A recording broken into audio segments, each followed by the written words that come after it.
In this picture, you see that there is lymphadenopathy, absolute lymphocytosis. Immunosuppression is significant due to hypogammaglobulinemia or cellular immune dysfunction. In early stages, you will find there is a bacterial infections.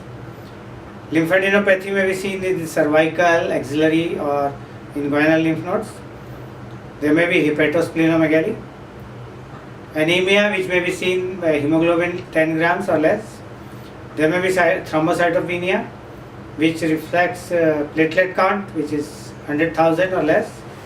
In advanced diseases, there may be viral or fungal infections. If you see the right classification of chronic lymphocytic leukemia, there are different stages from 0 to 4. Stage 0 is absolute lymphocytosis. In stage 1, there may be, as in stage 0, plus adenopathies. Stage 2, as in stage 0, plus organomegaly. There may be enlarged liver and spleen and plus adenopathy. Stage 3, as in stage 0, plus additional anemia, plus adenopathy, plus organomegaly. And stage 4 is, as in stage 0, plus thrombocytopenia, plus adenopathy, plus organomegaly. These are the sub-classifications for chronic lymphocytic leukemia. Coming to the lab diagnosis, lymphocytosis is mainly the feature of lab diagnosis. The smears may show 70 to 99% small mature looking lymphocytes with smudged smear cells. Bone marrow aspiration, lymphocytic replacement of normal marrow elements.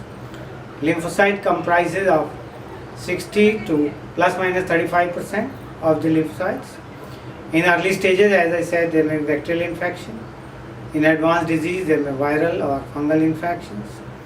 Anemia may be there and thrombocytopenia, as has been told. Causes of anemia in chronic lymphocytic leukemia, there may be a primary cause, which may be marrow infiltration, or there could be a secondary cause for anemia, which may be because of hypersplenism or folate deficiencies or due to chemotherapy, or there could be an immune system or early nutritional deficiency. These may be the secondary factors which lead to the formation of anemia in these patients.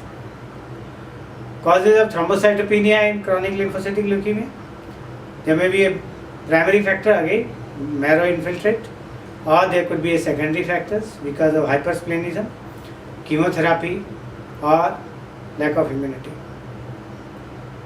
The most common chromosomal abnormalities in chronic lymphocytic leukemia, there may be a deletion of 11q23, there could be trisomy 21, deletions 17p involving p53 genome. All these chromosomal abnormalities reflect a bad prognosis in patients with chronic lymphocytic leukemia. These are the clinical pictures in which you see on the left side bilateral inguinal lymphadenopathy, gross enlargement of the lymph nodes, both axillary regions in a 70 years old female, and also there is a hepatosplenomegaly seen on the right side. This is another picture in which you see that is the bruisability, and there are the secondary infections, fungal infections or viral infections, which are commonly seen in these patients. These are the typical lymphocytes pictures which is shown in the peripheral smears. Coming to the management of chronic lymphoid leukemia, treatment depends on the stage of the disease, although the cytogenetic markers are increasingly used.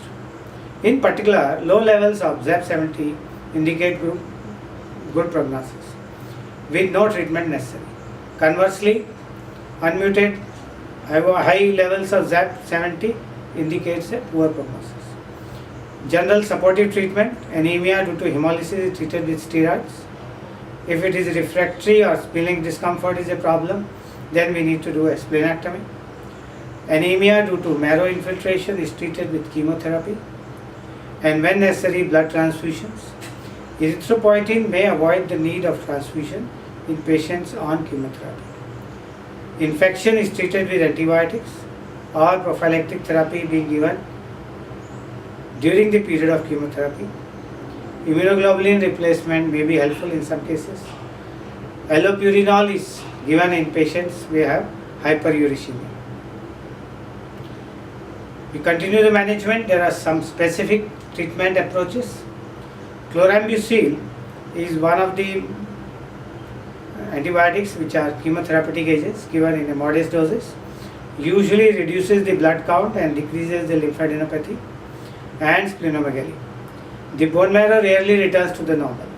Treatment is usually limited to a few months duration. Since the introduction of the purine analogs, that is fludarabine alone or in combination with cyclophosphamide or mitaxantron with or without steroid, has had a much greater impact on the bone marrow and can induce complete or molecular complete remission. Recently, addition of rituximab, relatively ineffective alone, in combination therapy has been reported to be giving a dramatically good results. Myeloproliferative chemotherapy with autologous stem cells transplantations are undergoing these trials. This is the table which you can go through, that different RIA staging which I have already covered in previous slides. There are the different stages from 0, 1, 2, 3, 4, and also there is a binary staging system which divides this classification into A, B and C types, and also there are some median survival into years, that at what stage the patient may survive for how many years. Now at the end, let us come to what we have learned today. In the summary, we have learned about the etiology of the leukemias.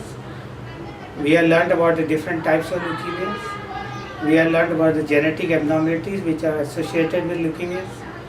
We have learned about the clinical features, the diagnostic and investigations which are available, and treatment options. And with that, the prognosis. I thank you all for the patience here. Thanks.